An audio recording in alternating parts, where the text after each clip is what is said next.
welcome back. I have continued to do a little bit of spring cleaning since my last couple of vlogs, but I have decided that I'm going to use this time to maybe have a little bit more fun and get back into some other things. I haven't shown you any of my crochet or knitting projects that I have been working on recently, and so I figured really quick before I start getting into other things, I wanted to talk to you about some of the things I've completed. So first up, we have got the Ellie bonnet by kisskiss.rhinestones.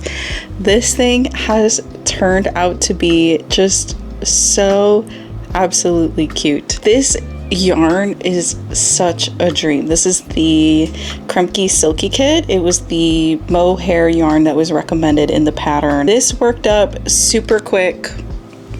I love getting to experience and do the I-cord for the ties. I had right and left increases and purls in my sweater, but it really wasn't until I got into this project that I could really see what that meant. It's really cute, it's very cozy, and even though it's really lightweight, it's actually pretty warm. I don't really feel like trying it on right now, but I will insert some photos, maybe the little TikTok that I made of this bonnet. I'm really proud of this one, and it's really cute. Definitely recommend this pattern if you are at all interested in a bonnet. This next project that I finished is the Maxine hat. This is another one that was on my list of projects that I wanted to finish this year. Oh my god, this is such an amazing hat. So the upper part here is crocheted, and then once you crochet it, you essentially like sew up and stitch these raised seams here, and then you take knitting needles and then you knit around the edge here. Absolutely love the way that this worked up. It's like perfectly oversized. I was a little bit worried about the brim being like too long, but once you fold it up, it's perfect. I never blocked this, and if I'm gonna be honest, I don't know if I ever will. Something that I probably do need to block though, I unfolded it a little bit, but you can see how much this brim like folds here, which is, I know, is like pretty standard when you're just working like in stockinette. It's pretty common for it to just curl like that from what I read, and it wouldn't bother me so much, but sometimes it does curl so much that it gets really bulky underneath the fold. So I do think maybe I should try and control that a little bit, but I also don't want to have to deal with trying to block like the whole hat. So there's a part of me that might just leave it, if I'm being perfectly honest. A more recent update about my sweater that I'm working on, which is the Ideal Sweater by La Pole. I am working on redoing the collar right now. You can see right here, it's like coming off. I'm literally removing it right now. It's taking me forever to wind this up and to start the collar all over. It turns out that my gauge, at least for the ribbing on the edges, might have been a bit tight compared to maybe what the pattern was calling for. So it sat a little short, and then on top of it, it's a folded double layered collar. So basically it was like, it was extra bulky. Okay, I also felt like maybe there were too many stitches picked up. I decided I want to go back and pick up fewer stitches, which I'm hoping will lift the sweater more and actually like pull it up. I want this to be boxy, I want this to be oversized, so I'm not complaining about that, but I feel like there's a really big difference between something that like is intentionally boxy and oversized versus something that just looks like it was accidentally made too big. And I sort of felt like with the way that the collar went the first time that I finished it, it didn't look purposeful, which I did not enjoy. It made the collar like way too big for some reason, like wide, because it wasn't like pulling the sweater in. And so therefore I felt like it just looked a little bit more sloppy. Versus something that was more intentional. So I'm going to pick up fewer stitches. I'm also going to use bigger needles than recommended. The pattern calls for like 6.5 millimeters, and I am just, which is like a size and a half smaller than the needles that you use on the rest of the sweater. So I think I'm just going to use like the regular size 8 and then pick up fewer stitches, and I am hoping that that was going to make the fit and drape of the sweater so much closer to where I want it. The only thing that is so annoying, the reason why it's taking me forever, is because I'm having to like find the stitch like this, and I'm having to actually like pull the thread like this. You see what's happening right now?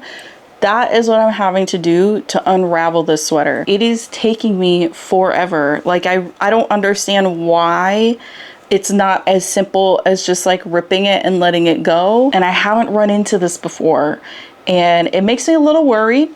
I don't know if it's because I picked it from maybe the wrong spot of the collar, and therefore I am not actually unraveling this correctly. Or the only other thing I could think about is this is a 1x1 twisted rib knit, and so the fact that the stitches are twisted makes me feel like maybe it's not just like as easy of an unraveling as maybe I would have thought it would have been. Either way, this is unfortunately just taking me so much longer than it is, and it's a little bit of, it makes me really sad because I really want to finish this sweater, and I feel like I had made so much progress, and then just out of nowhere I just like completely stalled, and like now it's taking me forever to finish it. My newest project, which I started on stream, is just some really simple leg warmers.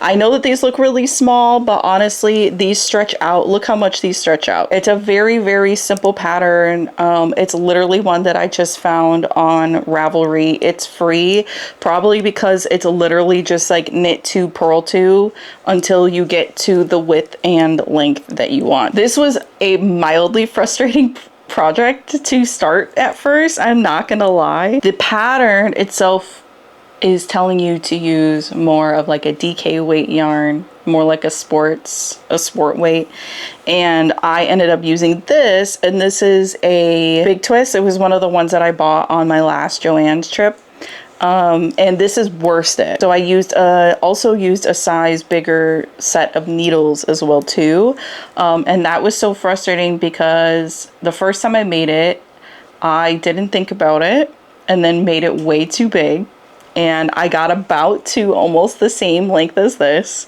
and I had to completely unravel it and redo it. And then when I did it down to fewer stitches, I couldn't pull it off because I didn't have shorties. So I used the Clover Takumi bamboo needles, and those are awesome. They have a cord that is literally this exact same length as this. Like the cord of this is literally the same length as the cord that comes in my other one, but the needles are your more standard needles. They're like sitting about like this long, you know, and it wasn't small enough for me or to like actually get in and like knit. It was like the circumference was too small.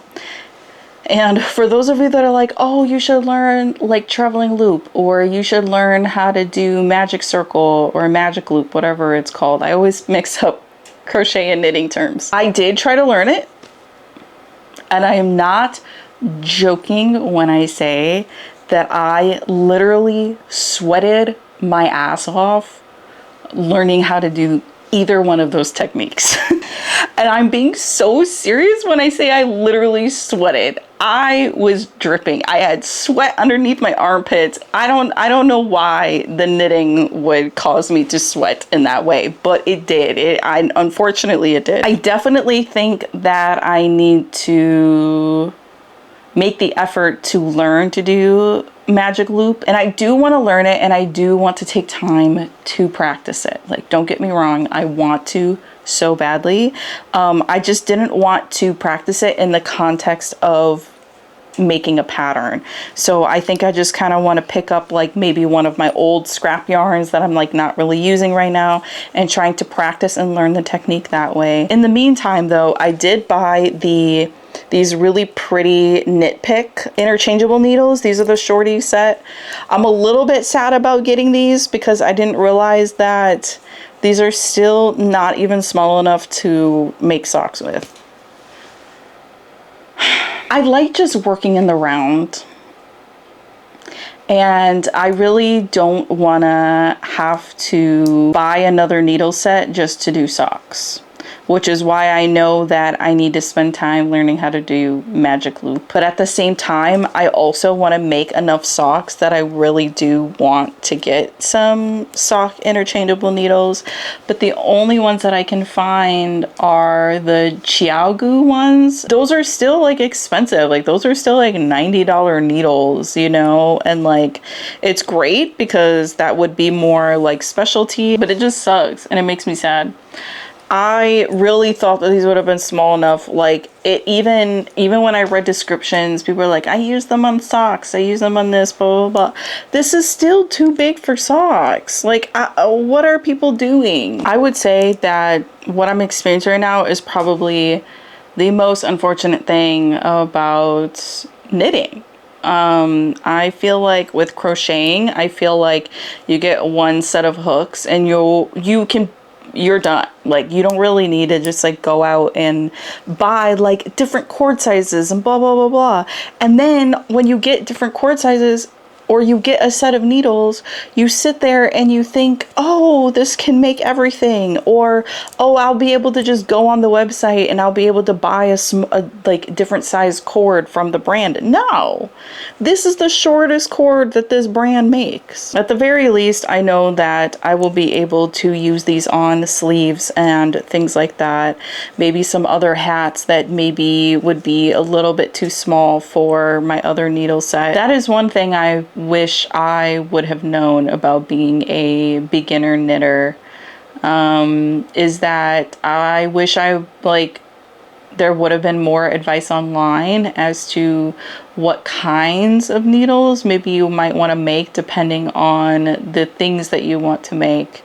I sort of feel like every time I searched up like interchangeable needle advice, what kind of needles, blah, blah, blah, everyone always has kind of the same answers. Get interchangeable needles. You'll be able to make a wide variety of stuff. You can work in the round in them. Everybody recommends the Chiaogu ones, which are just way too expensive. And I'm sure that they're lovely.